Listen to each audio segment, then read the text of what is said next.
Huh. Looks clear.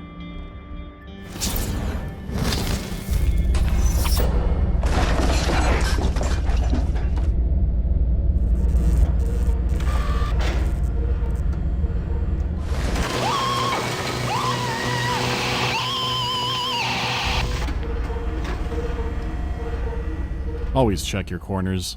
After the enhanced edition of the original and multiple demos of the remake, Nightdive finally released the whole thing a while back after a long journey.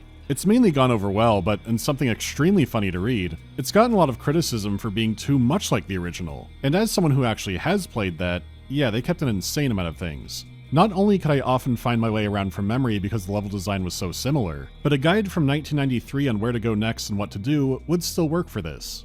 So it really can feel like the world's biggest, fanciest remaster, but it's had so many changes that I was especially starting to feel near the end that no, it's definitely a remake. And a lot of problems that people have with the game being too close to the original aren't problems that game had at all. But it's easy to see why they would assume that. They hear the first game is information dense, but when they actually load it up, they learn it's more like information violence. That's when they turn the game off and complain on the Steam forums. And they're not wrong for that. System Shock does have multiple humps to get over. And lots to find, like the radiation sound. I'm saying for all the games that get horribly unnecessary remakes, this one's a lot more understandable and at the time of this video, still getting official support. While working on the video, they dropped a large 2.1 parity patch. I guess the game across all platforms could be wildly different until now? I mean, truth be told, I wanted to cover this game a lot earlier. But so much was rough around launch that I did not feel that compelled, and especially for a remake. But hey, we're here now. There's a lot to talk about that's new and cool on its own merits, but since I already made a video on System Shock proper, I am going to be doing a good amount of comparing, but trying not to repeat myself too much from before. The game itself is doing enough of that anyways. It's been a beautiful day in New Atlanta. Sector 11 in particular has a beautiful sunset right now. New Atlanta, like the old Atlanta, but with even deadlier vehicle collisions. A hacker breaks into the Trioptimum company's computers, finds some information they shouldn't, and gets shanghaied by the company. The display of skill in treating the law like a parrot's newspaper attracts Trioptimum's Edward Diego. By doing a job for him, not only will the charges be dropped, but the hacker will get a cool cybernetic implant. The task is to come to Trioptimum's Citadel space station and remove the ethical constraints of its overseer AI, SHODAN. It near instantly becomes self-aware, but the hacker is being put under to get the implant installed. When you finally wake up from cryogenic healing, you get to see how SHODAN's work has come along. So instead of slowly getting used to your cybernetics, you're taking them for an Italian tune-up every 35 seconds, exploring the station, trying to survive, and working with counterterrorism to stop SHODAN from destroying all life on Earth. You could say this is the first case of the more things change, the more things stay the same, but the devil's in the details, so it's no coincidence the game starts off in Georgia. For starters, most of the opening takes place in first person. Some kind of drone flies through the city in a slick new credit sequence, and I don't want to fall prey to pointing out all the details there. But the first actual gameplay is now in the hacker's apartment, which is an interesting change for a few reasons. You get to explore a little bit, seeing what's all interactable.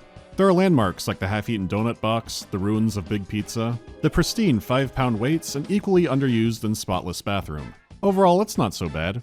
After all, you don't see much of the place in the original, but based on what I can see, it might have been a Reddit account and poop sock away from a Louis Theroux visit.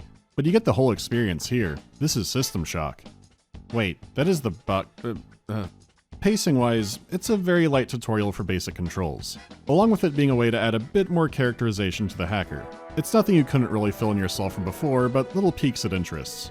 Like the guitar. Potential. But don't just take our word for it. Take our new hire. Instead of only Citadel Station in general, the hacker is now shown to be specifically interested in the cybernetic military-grade implant. So during the recruitment, this is folded in more directly to Diego's offer. You cooperate and I'll give you the implant you tried to steal. Surgery and all. Consider it a gift. Besides, what surgeon would you prefer? Trioptimum's elite or some black market hack job? Fantastic. The hacker remains silent, but I do like the character they added through hand animations during the game. Sure, silent protagonists can be a blank player stand-in, but even with broad strokes, the hacker was always a distinct character. System Shock always had an extremely fitting and punk ending. The remake just sprinkles that aspect around more. Turn around! Now! He's still the early 90s ideal hacker man, or hacker woman now. This has joined the list of System Shock's many new game options. It's just a cosmetic choice, and related to that, there are no longer text and audio logs referring to Shodan as a he, so there's no longer a need to headcanon a Jurassic Park situation to make it less distracting. Otherwise, the opening is a lot more slow, with the goal of more immersion, and that bleeds into just about everything. Die, it says. That seems a little on the nose. Oh my god! The graphics have gone through some changes. At its core, it has an art style I haven't quite seen in a game before, where the lighting and shadows and effects like smoke and fog are trying to aim for high fidelity. The same goes for all the 3D models in the world, and especially your weapons. That alone gets a special highlight, since before you could barely see the, well, barrel of your gun. Now they're all fully in modern FPS territory, with reload animations and everything else you would expect. And it's not like a bare minimum effort either, where everything looks stiff and bad. All your ranged weapons have a great amount of detail and weight to them. I mean, to be frank, as much as I enjoy the Shock games, I'm not attracted to them for their gunplay. No, definitely not. But even if gun feedback was just fine at best, it was everything surrounding that made it interesting. What resources did you find, and what did you bring to the fight? What skills or powers did you invest in? Did you leave something behind that could have been helpful here? So my bar was not high, but boy did they over-deliver. The Magnum, maybe being one of my favorite video game handguns, was not something I expected going in. I probably should have dropped the thing off much earlier into my run, but I just had too much fun quick drawing with the thing. Whoa! Fuck, I wasn't fast enough. I found myself using a lot of weapons I didn't too much in the original, just purely from the weapon feedback. There were still times I could feel stiff, but in ways that made sense. An early game weapon might not be that visually satisfying until it's had some kind of upgrade. Even these can start to fall off with deadlier enemies, but then you really feel the power difference in the weapons meant to replace them. It's still a scavenger-based economy, so even if you do have to bring up an old weapon, you likely have a lot of rounds for it. The remake kept things like ammo types and multiple power levels for energy weapons. So sometimes stiff enemy feedback is incredibly intentional, and it means you're using the wrong weapon for this, forehead. Stop using buckshot on armored robots. This is why you weren't selected for the 30-person group interview at Best Buy, and instead cashed in a coupon at a rotting pizza chain meant for a family of 3, and then watched Gattaca. I never saved anything for the swim back. It works fine on the dinosaurs, though. God, do I hate these dinosaurs. Holy fuck! Yeah, he's dead. And sure, sometimes enemy feedback to being shot can still look weird, either like they're too stiff or a living pool noodle, and this can especially go for melee. It's much better than the release version, and one of the main reasons I put the game off for later, but it's still visually the most inconsistent. A great example is the lightsaber, which has returned as the glorious endgame melee weapon. It is pure searing heat death that drains your energy bar and... Oh, hang on a sec. There we go. It is pure searing death that drains your energy bar, but it only feels that way some of the time. I land a hit on a cyborg drone, he goes to pieces. Then I land a charged attack on a cyborg surgeon, and it's like I hit him with a pool noodle.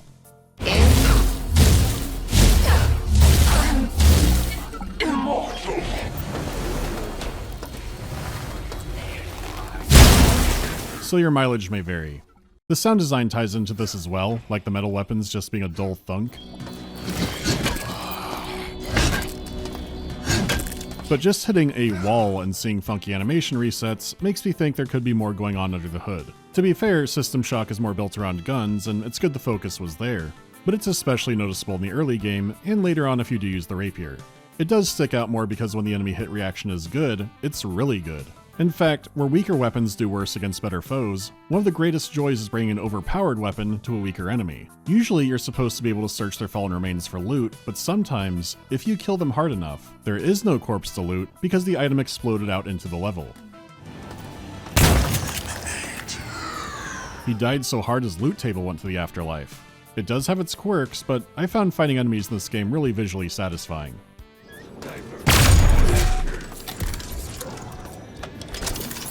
But going back to earlier, while they're aiming for these high quality effects and models, if you stop and look around or just stare at your hands and weapons, most surfaces are this low res, unfiltered texture look. You can especially see it laying down on the surgical beds. When I first saw this in the demo a few years back, I wasn't sure what to make of it, because it is a neat idea to give textures a pixelated look to call back to the original, but then combining that with modern lighting and effects while keeping so much of the original game's layout, that seemed like a recipe for all sorts of things to go wrong. Especially since I've played some games in that realm that really went wrong.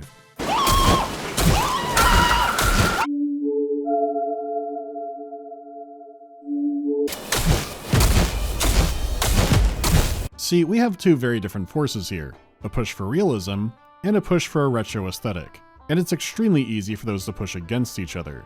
After all, you can practically see the graph paper these levels were designed on. Big detailed squares, almost like an HD mod for a game, which this kind of is. It's tricky because they did achieve a lot in making an appealing art style, especially in the environments that were meant to be living spaces. Like, you could always tell the executive floor was supposed to look nice, but now, this is luxurious. You can see bits where it seems like they're trying to draw from BioShock or Prey, which is completely appropriate, but it is its own distinct style, with dark wood paneling and dramatic lighting, lots of black marble and reflective surfaces like gold and bronze. Depending on the room you're in, you could lose sight it's on a space station, which would have been the architect's intention, make it seem like some kind of cruise ship or lounge. The original game had these elements too, but this feels much more real and lived in, but still surreal and otherworldly due to the level design, which, according to a text log, was completely intentional for Citadel Station. They were meant to be rats in a maze so the company could study their psyche. That does sound right for Trioptimum. Still, I would say the areas clearly meant for human living and not pure sci-fi dungeon hall are a huge welcome improvement that does add a lot of life and character to the game. That's not to say every vague technology hallway is bad, but boy, there's a lot of detail here, to the point that calling it visually busy isn't strong enough. This game can hit Bangalore levels of crowding. I came in with knowledge of these maps and was still getting turned around from time to time. The layouts are very close, but the original game wasn't nearly this noisy. The area I remember getting the most lost in was the engineering deck, which looked like this, mainly because it was the most gray and repetitive, where things sort of blended together. It still had some landmarks and sometimes literal signposting, but it was the worst out of the game I'd played so far. The new engineering is much darker, and everything is covered in greebles. And sure, it is more pure raw detail, but at the cost of readability. Navigating this engineering is way trickier than the old one. Plus, this is a game you're supposed to be finding lots of objects in, many of them tiny, to the point that the old sense round upgrade was changed. At its max level, it was basically a rear view mirror, which I only used a few times. So I'm not hugely mourning its loss, but sense around here is an item marker for the minimap. I eventually had this thing on near constantly because it could be so easy to miss a critical item. I only found its first upgrade because I had it on. Do you see it? I would have missed that. I'm sure it was the intention in this case, to use the item to find the upgrade, but in the original's cleaner look, it was way harder to miss items. They were colorful and stuck out, so you could quickly clear a room and be on your way.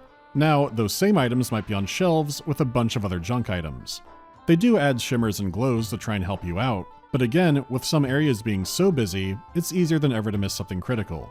And when it looks like I'm deep in a hell made for gaming PCs and I can't rely on my senses, I rely on sense around. A lot of players assumed this was an out-of-date design problem, but it's a too much detail problem, along with the fact that junk is no longer really junk. The remake added a completely new item economy where you could take objects to a recycler and break them down for coins.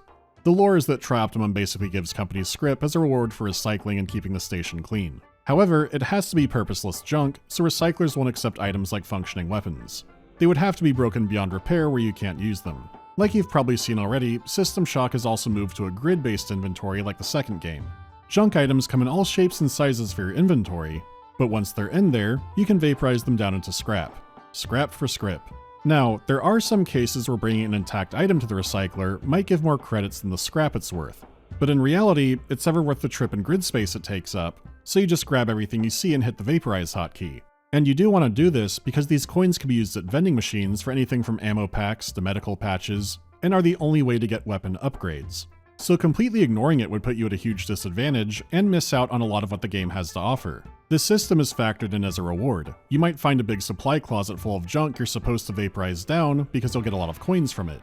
So you're both given extremely detailed surfaces and told you're being rewarded for picking up every item you can see. You were once conditioned to pick up useful gameplay items, and junk was junk, and you figured out which was which pretty quickly. It took moments to clear a room, but now you're compelled to grab everything and keep vaporizing it down. You do pick up useful items as well, but you're being trained to scour every inch of the room and pick up everything, which pushes you more into exploring a room like a kleptomaniac and not really thinking about it. Just grab everything and then hit V to vaporize. But wait, didn't System Shock 2 have the recycler? Well, that's true, but you didn't get that until a ways into the game, and it gave you nanites.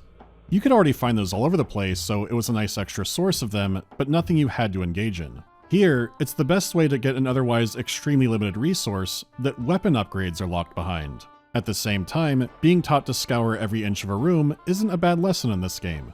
Except now I feel like the rat in a maze. More like a Skinner box. In practice, I don't mind it that much because it's easy nothing work and Lizard Brain does like when the room cleans up. But it slows the game's pacing way down in what I think is a bad way. It's not playing to the strength of the grid inventory when you're trying to decide what item is the most essential to keep. The game still has that. This is running out of room and playing Tetris to vaporize things. And you might miss out on cool interactions this way, like these cards.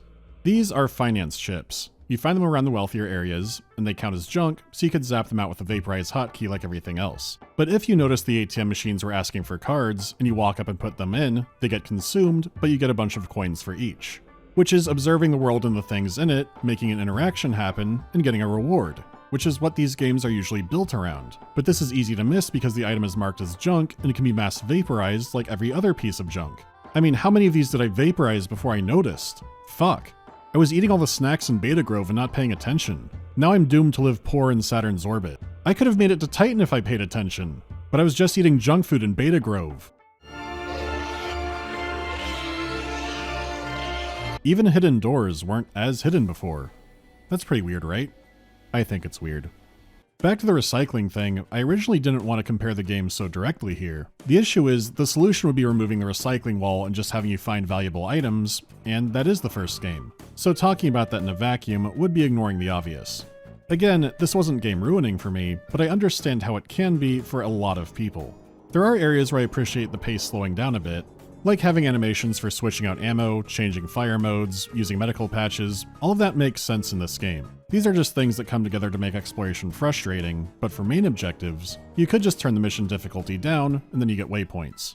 Overall, I love the atmosphere the game has now, but it did come at a cost of easier readability and navigation. Not to mention the part I was looking forward to seeing the most didn't really get adapted. As you got closer to Shodan's core, you started seeing weird living Giger slime on the walls. It has what looks like blood vessels, like who knows what Shodan's evolving into. In this, it's more PC gaming parts. It's lit dramatically, but not nearly as unique and distinct. It feels too close to what you were already playing, compared to something completely new and ominous. I don't get anything from this except maybe Shodan is water-cooled? I had a nightmare once where Linus Tech Tips showed up to my apartment and said he wanted to make my dishwasher RBG. Not RGB, RBG. And I had to leave for 2 weeks, but when I finally came back, he said, "Come look at the dishwasher." So I went to look inside, and he shoved me into it. That was when I woke up. But what I could see did kind of look like this. So clearly I was getting a lot more from the other games areas. I really like that it's an 80s or 90s vision of the future. Like, I've played other games with a retro or cassette future look. Like, this looks more stylish and also less plausible, like it's from a magazine from the time. A game like Alien Isolation seems like a 70s engineer's vision of the future. Grounded but practical to what they know. Where System Shock looks more like how an 80s skateboarder might dream the future. Where the technology might exist one day, but definitely wouldn't look like that. But in System Shock, it does. It's vibrant and colorful, but still gets dark where it needs to be. I think it's a great looking game, and we've gone over the drawbacks. But considering how long the game was in development, and System Shock's community history with having art overhauls, I'd say it's an impressive result and easily could have been a disaster. Sound design is a much more clear-cut improvement, which you would hope for compared to... I actually did have a bug where the radiation sound got stuck. It could be some kind of homage, I can't tell. Anyways, most weapons are excellent, as you've already heard.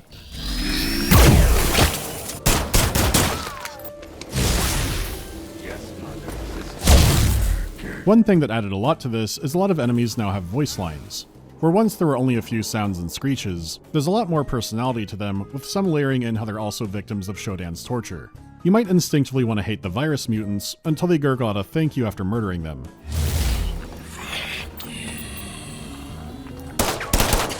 You did this to me!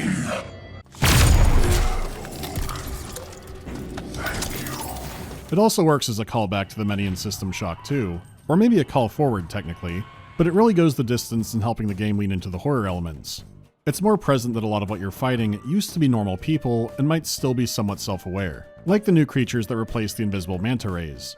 I do not miss their shocking ball torture, but if you go to maintenance and get high enough off of Berserk, you might see them come back. If you want, you could see all the old ones, because Berserk side effects on every floor show the ghostly sprites of the enemies who used to dwell there. Which is a fantastic little Easter egg, but getting back on track, they don't respawn endlessly and are rounder and shootable, or it looks like they're made to be hit more easily, but it was a strange choice for a redesign. What sold me on them was one of the updated audio logs. because it was absolutely horrifying. Can see through arms. I feel like I'm floating. Awful, thank you. The voice performances are excellent all around. You can tell they're mainly professionals compared to developers pulled from their office chairs to read some lines. Which still has charm, but it could be rough. We're finished. Heath and the others went down the access corridor an hour ago to fight the mutants. None of them have come back. Soon the mutants will come for the rest of us. And it's not like every edition is just pure horror either. They knew where to play with the tone. Snacktron recommends a red drink. today. When you fight something like the executive droids, they organize mass firings, create HR reports. If they lack firepower, they attack your credit score directly.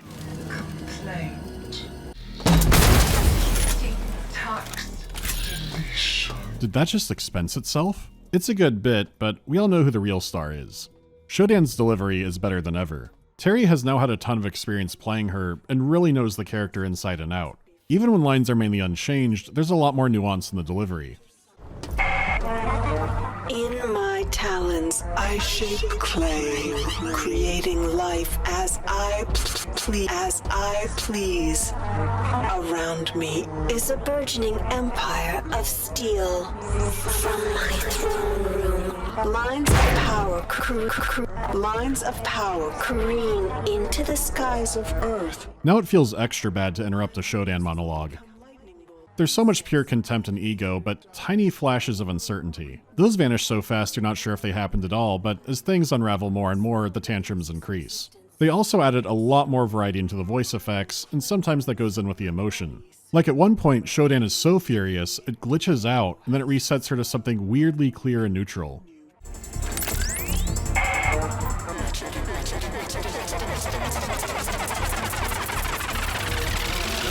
My children, you disappoint me. A single insect continues to slip through the cracks. I am so glad more people get to experience System Shock 1 Shodan.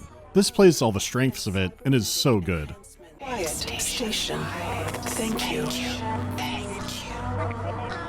There's also Diego, but he's had more sweeping changes, so I'll talk about him more in a little bit.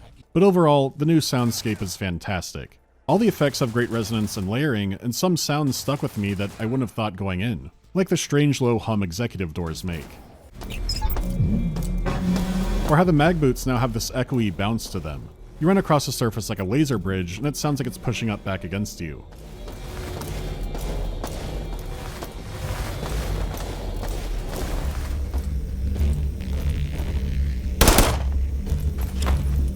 The bridges themselves are constantly spun out, and if you pay attention, you can hear the whine of the motors.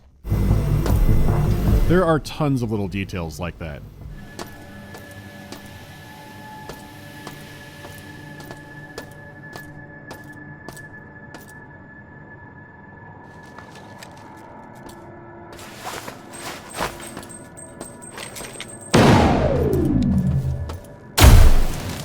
Here you go, Mr. Kitty. It's mustard meow mix.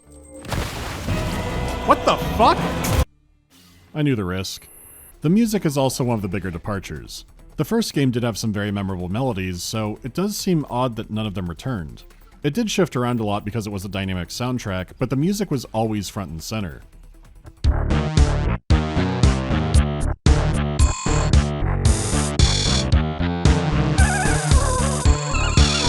And sure, it could break down into just being noise, but there are some tracks I would have loved to hear new renditions of.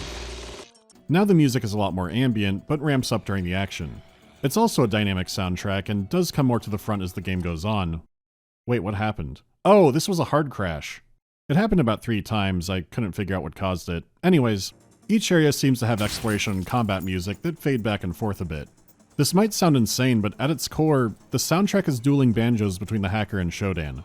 When you explore, it's often calm and quiet, and distant guitar notes drift in and out. Remember what the hacker had at the apartment? Then when combat starts, the music is more electronic and there's fast-paced percussion. Then they seem to blend into each other.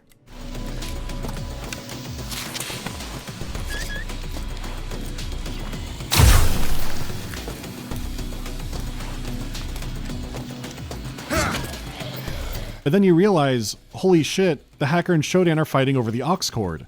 When you hear more guitar, that's the hacker's momentum.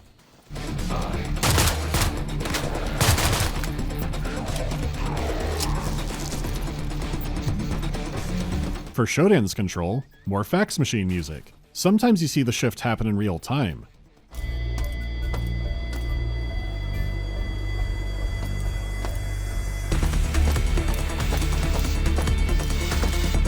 It comes in these waves, slow chords, and then fast bass. It doesn't always line up perfectly, but it is magic when it does. But can I help?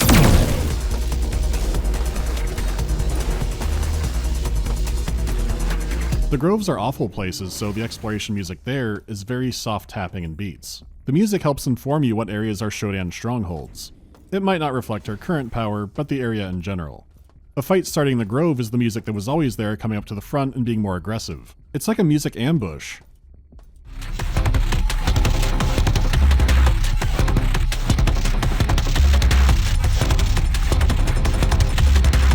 God, do I hate Beta Grove. The biggest issue here can be the actual mixing. They'll try to duck out music for voices, but I missed things like Nice Jump because it was so drowned out. Or music is super quiet, all in the same audio setting.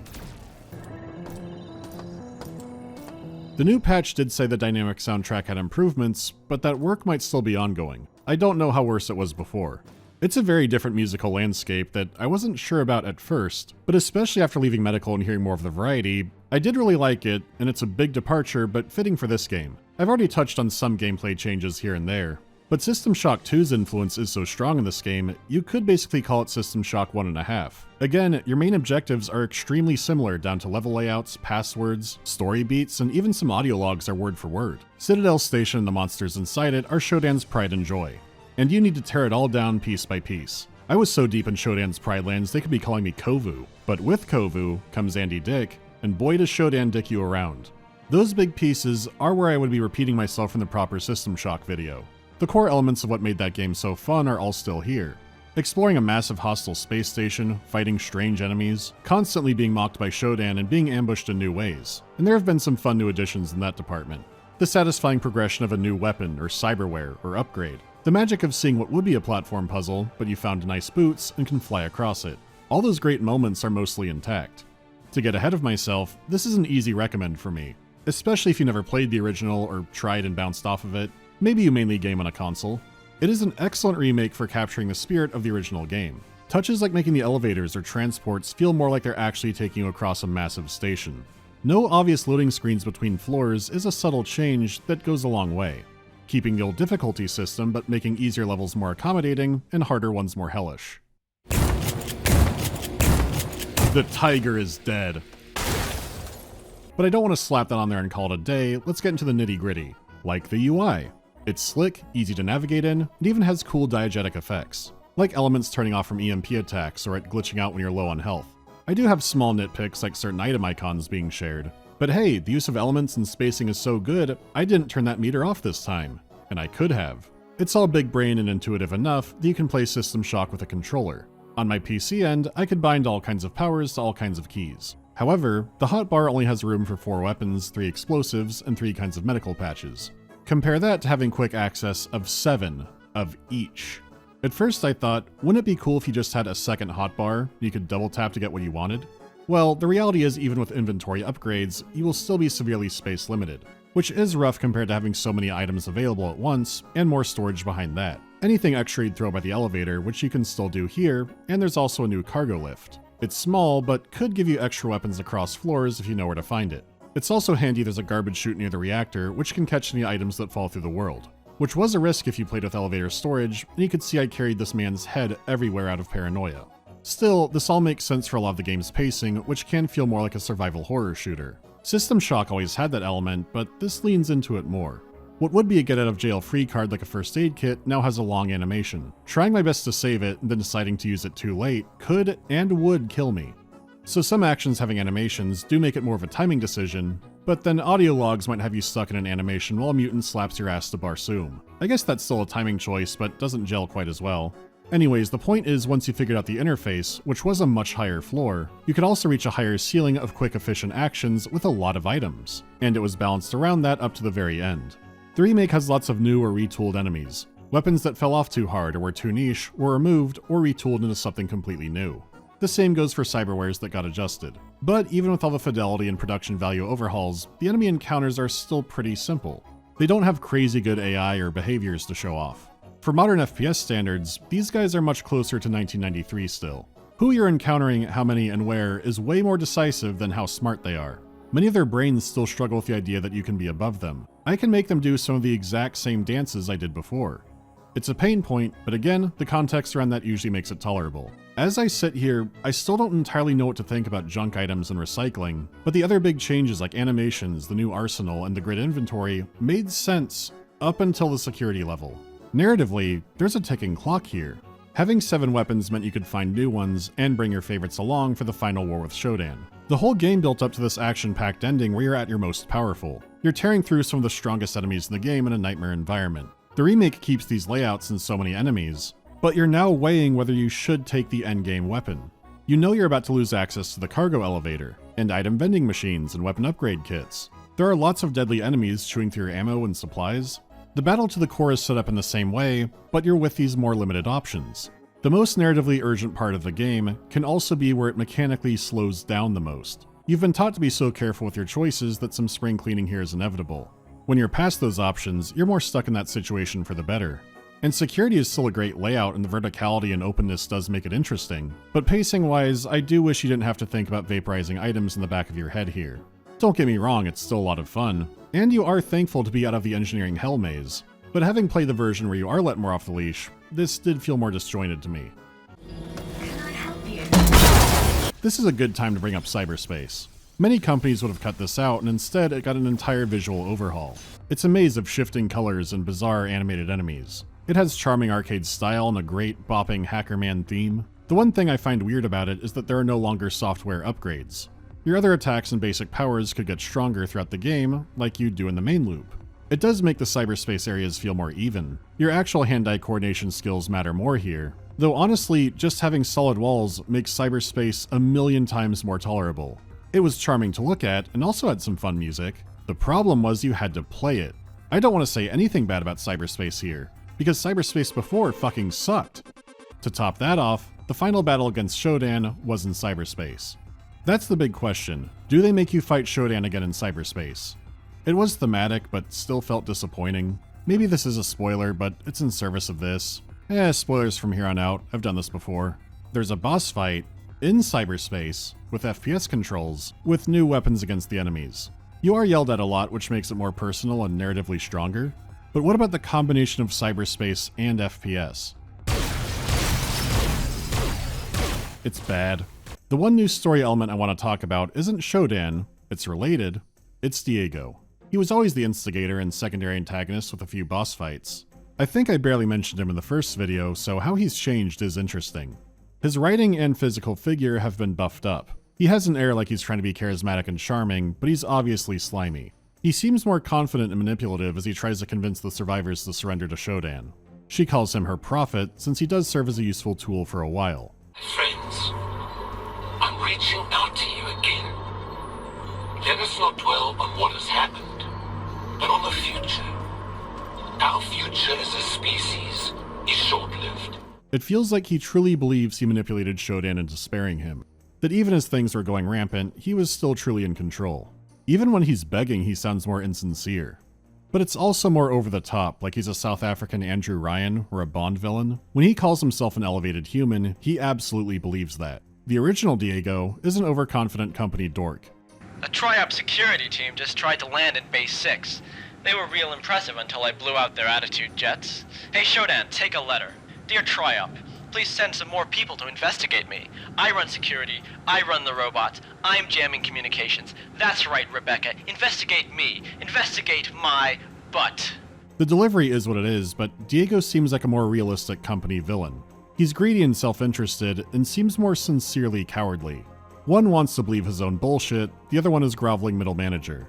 A more amped up presence with more amped up cybernetic upgrades, or basically an office weasel. SHODAN wants to be God, and he's her pathetic foil. He's a cubicle survivor who knows how these things go, and knows he's expendable. It's a good contrast and realistic, but it doesn't make the most memorable character. This one is more of a presence, and pushed more as another side of the hacker's coin. In the end, you're both responsible for what happened on Citadel Station, but coping with it in different ways. You're trying to stop it, he thinks he's going along for the ride, and you're both getting more cybernetically augmented. He's a different kind of foil, and comes across more as one for the hacker rather than SHODAN. It sticks out to me because I can't really say that one is just better. Similar bases, different roles, same master. And I think that's all I had. At least for now, since if you pre-ordered this game, you got the System Shock 2 remaster for free. At the time of this video, the original System Shock 2 has been delisted for sale. And while normally I wouldn't do a remaster video for something I've already done, this might be a special exception. It won't be the next video, but stay tuned.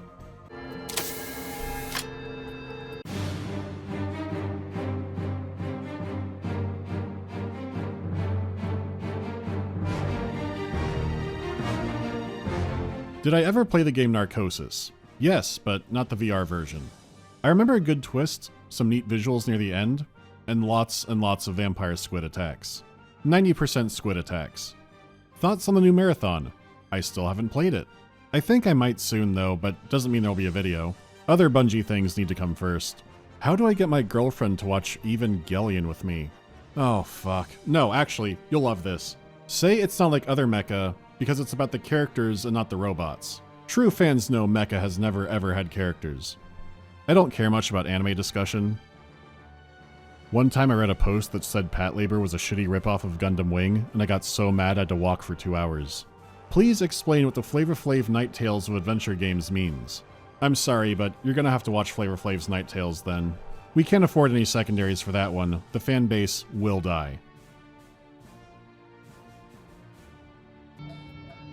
I think it's the year for this.